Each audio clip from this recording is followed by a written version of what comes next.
سحری اور افطاری کے وقت کچھ عام غلطیاں ہوتی ہیں جو نہیں کرنی چاہیے۔ یہاں چند اہم نکات دیے جا رہے ہیں۔ سحری میں غلطیاں: سحری چھوڑ دینا: کچھ لوگ نیند کی وجہ سے سحری نہیں کرتے، جو کہ سنت کے خلاف ہے اور صحت کے بھی نقصان دہ ہو سکتا ہے۔ زیادہ نمکین یا مسالہ دار کھانے کھانا: یہ دن میں پیاس بڑھا سکتا ہے۔ زیادہ چائے یا کیفین لینا: یہ جسم میں پانی کی کمی پیدا کر سکتا ہے۔ کم پانی پینا: سحری میں مناسب مقدار میں پانی پینا ضروری ہے تاکہ دن بھر ڈی ہائیڈریشن سے بچا جا سکے۔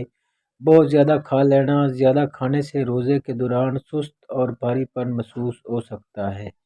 افطاری میں غلطیاں: جلد بازی میں زیادہ کھا لینا: زیادہ کھانے سے معدہ خراب ہو سکتا ہے اور بد ہضمی ہو سکتی ہے۔ سنت کے مطابق افطار نہ کرنا: نبی کریم صلی اللہ علیہ وسلم کھجور یا پانی سے افطار فرماتے تھے، لہذا پہلے انہی سے افطار کرنا چاہیے۔ جن کے فوڈ یا بہت زیادہ تلی ہوئی چیزیں کھانا یہ صحت کے لیے نقصان دہ ہے اور معدے پر بوجھ ڈال سکتا ہے۔ پانی بہت زیادہ یا بہت تیز پینا: ایک دم زیادہ پانی پینے سے معدے پر دباؤ پڑتا ہے۔ افطاری کے بعد فوراً سونے چلے جانا: یہ بد ہضمی اور معدے کے مسائل کا سبب بن سکتا ہے۔